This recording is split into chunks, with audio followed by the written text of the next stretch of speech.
Good morning, everyone. This is Jeffy Kennedy, author of Epic Fantasy Romance. I'm here with my first cup of coffee.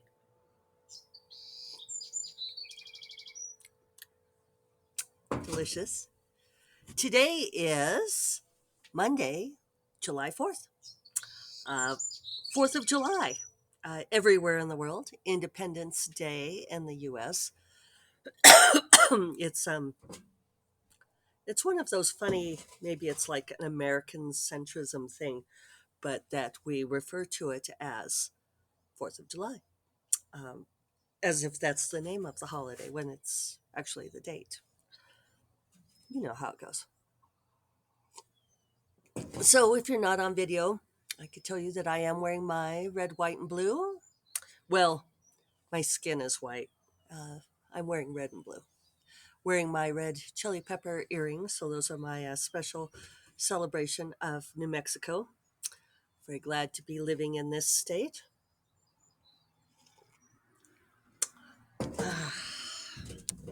So, hope that it's a good day for all of you. It should be pretty low key for us. Um, there's going to be a parade here in our neighborhood at 10, but I think I mentioned this. They've changed it so it just like goes around the parking lot at the community center, which makes it rather less like a parade to me. Um, for safety, I don't really understand, um, but not much fun to go watch. So I'm going to work today. Gonna get some workies done and keep going on the book. I did get some good good words on Friday, so hoping to really start getting a consistent output here. And then later today, we'll probably go down to the plaza and hear some of the music and be around the people and stuff. Um, I know Alex is a little concerned about being around people, so I don't know. Who knows? Maybe we won't do it.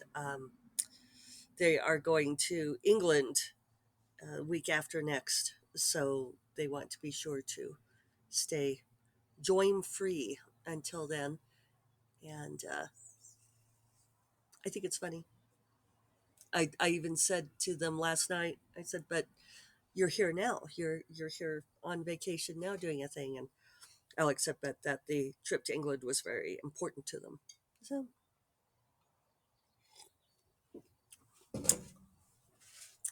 so I was excuse me. I don't know if this I want to mention something that I saw. Sorry, I'm sort of messing around this because I don't like to call out people in particular. Uh, but I did see something that gave me pause, and I felt like I need to just say a few things about it because that's what I do here. But I saw an author posting that they had begun their first novel, that they were 50 pages into their first novel, and that they were looking for ARC readers. Uh, and an ARC is an advanced review copy. So when you are asking for ARC readers, that is the penultimate step to publication and putting it out in the world. You give people ARCs with the intention of creating buzz, of rewarding perhaps loyal readers, of getting um, reviews, getting early reviews. So,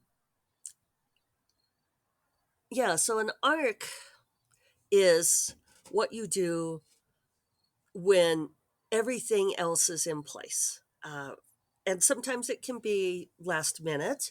Like I will very often have well, let's, for traditional publishing, usually an ARC goes out, it's the version right before the final proofing. So it's already been through all the stages of editing, it's been copy edited, but it just needs one more round of proofing. And depending on the publisher, there might be several people who proof it. the author goes over the page proofs. So uh, the ARCs will often say on them, um, uncorrected proof, advanced review copy, please do not quote without permission, because there still might be a few things that change, but otherwise it's really, really close to the final form. So if you are an author writing your very first novel, and congratulations, that's fabulous and wonderful, your next step is not looking for ARC readers. Your next step should be looking for people to help with critique. And I understand the impulse to want to race right to putting arcs out there for people to read. But to me, that the way it sounds like is if I said, um, I am building my first kit car and I'm a week into it, I'm about a quarter done, and I'm looking for drivers to test it on the speedway. I did spend some time trying to think of what an appropriate analogy would be. It's it's just not ready. That, if I'm building my first kit car, I could have the best instructions in the world. I could have the most enthusiasm in the world. That doesn't mean I know what I'm doing. It doesn't mean that it's ready to get tested on the speedway. The ARC is the equivalent of testing the car on the speedway, right? You're seeing if it'll, before you actually put it in competition. And I don't like to think of publishing in terms of competition. That's something I've talked about a lot because I think well, as a Taoist, I think competition is unproductive and actually counterproductive. And I probably haven't talked about that in a long time, but I could. Um, I also think a lot of the competition in publishing is a false, what's the word I want there? It's just, it's not real. I think people attempt to generate it because, well, some people feel competitive. And then I think that there is I don't know, a tendency for, especially in American culture, happy 4th of July, um, there's a tendency to think that competition is good and that it brings out the best in people. And I don't think that that's true. There have been things over the years where various book bloggers and so forth would create like tournaments between books and encourage the authors to like trash talk the other authors and attempt to garner votes. I always hated those things where you had to like try to get votes for your book and you were supposed to, people are like, oh well, it's all in good fun, you're just supposed to have a good time, like trash talking these other books. And it's just to like get the books out there. um, and I never wanted to participate. I never thought that it didn't make me feel good. And I think that it intensified this idea that books and authors are somehow in competition with each other, which is, I mean, just simply not true. That's, if somebody reads one of my books and loves it and goes out there and says, where are more books like Jeffy Kennedy's? I've read all of them. What can I read now? Then it's great that there are other authors out there that have books to satisfy them. So yeah, that competitive thing is it's I still can't think of the word I want. It's a false construct.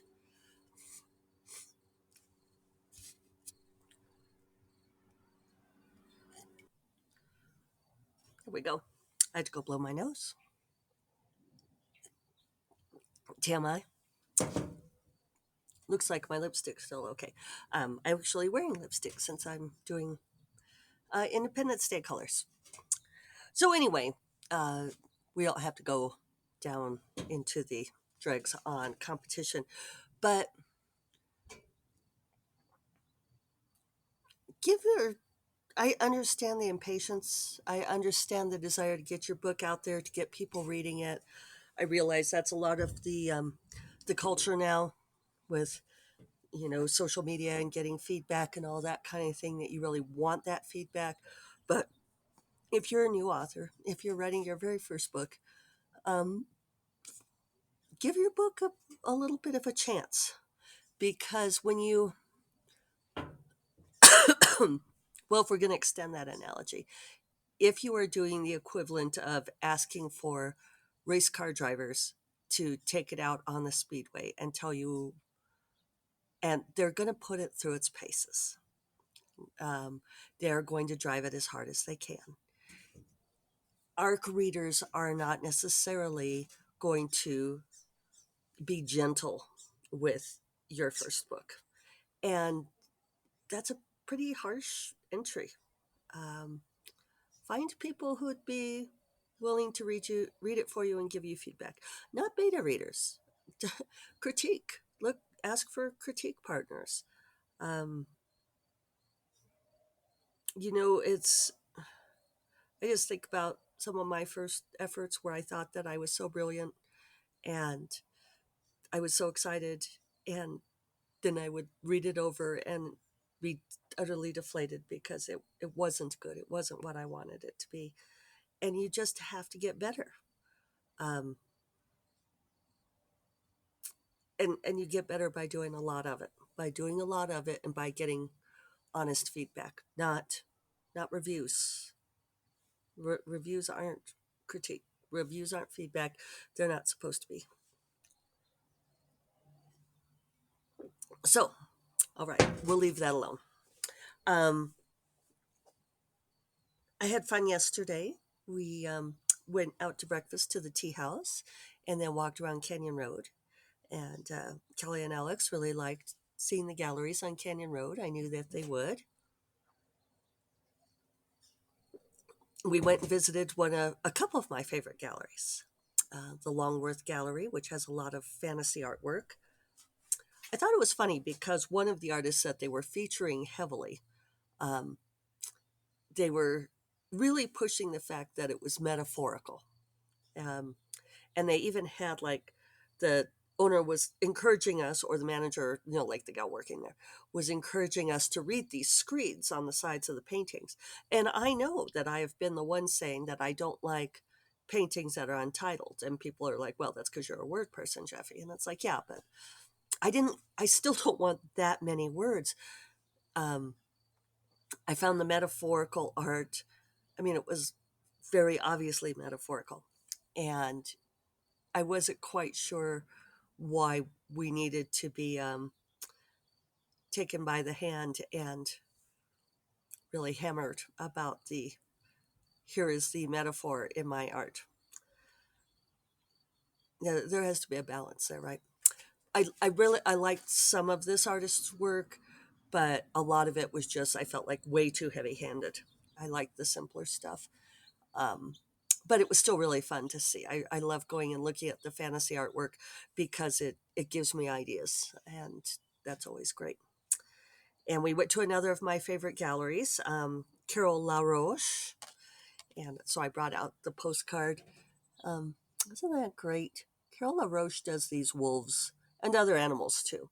But for those of you not on video, this is a stylized wolf in red on a black background with red stars, and the wolf's eyes are blue and glowing. And there's a real sense of both serenity and wildness to it. Maybe I'll put that on the show notes. But I may frame this little picture. I keep wanting to get a print from this artist, but they're all like $1,000 for a framed print, and that just seems like so much for that. Um, yeah, well, they were doing a 20% discount winter sale. That this is called Under the Red Stars. Um, yeah, so Art, buying art.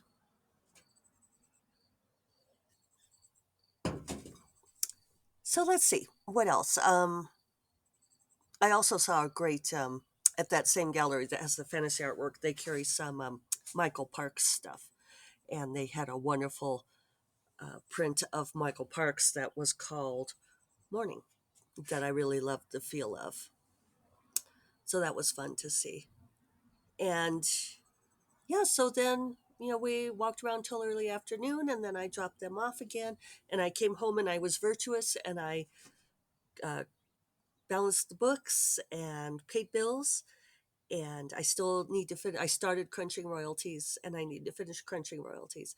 But then I went back over and hung out for a while and drank wine on the portal. So that was, I don't know, kind of a good balance for the day, right? And Saturday, I don't even remember. What did we do on Saturday? Isn't that funny? I guess I mostly hung out. Yeah, I think Kelly took the day down to rest and recuperate. And yeah, that's right. I did laundry. I did laundry and I did a lot of reading.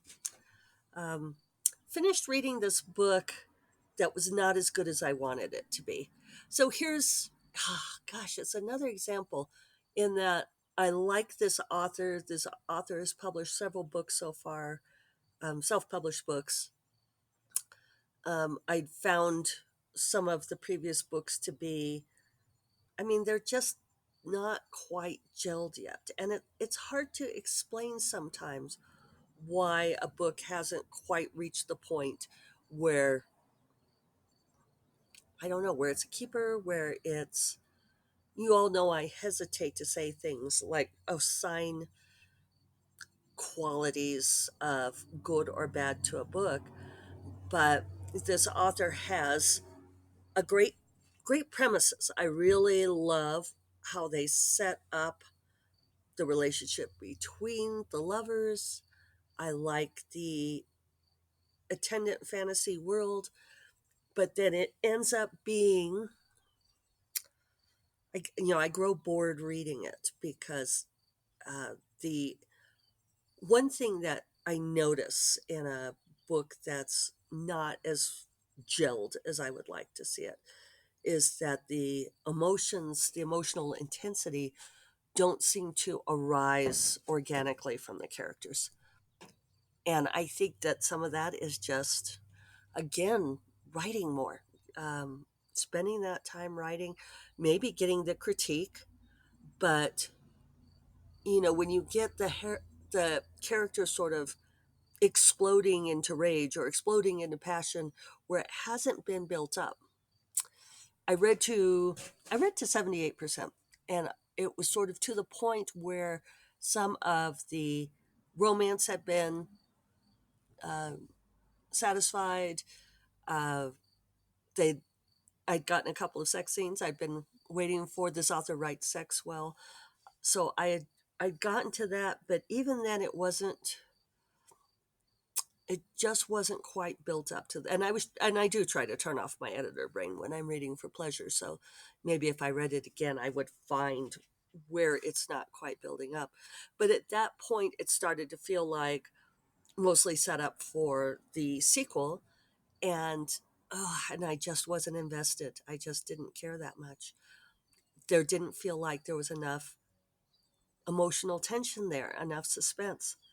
So yeah, so that kind of left me dissatisfied, and now I'm looking for another great read. So I, not that I don't have hundreds of books in my TBR, but if you've read something amazing lately, uh, I could use an amazing read. I think I'm still coming down from my glomming of that other author where I went through and read all of her back um, backlist, and she's very good, very polished author. So it was hard to compare on that. But yeah, give me your Rex. I want something. I want a good emotional ride. I might have to bounce out of fantasy romance for a little while and try some other things. We shall see. Something with good characterization. All right. I am going to get to work on my own characterization and emotional tension, and I will talk to you all tomorrow. If you're in the US, I hope you have a happy Independence Day. Um, Thinking good thoughts for the state of our country. And I will talk to you all tomorrow. You all take care. Bye bye.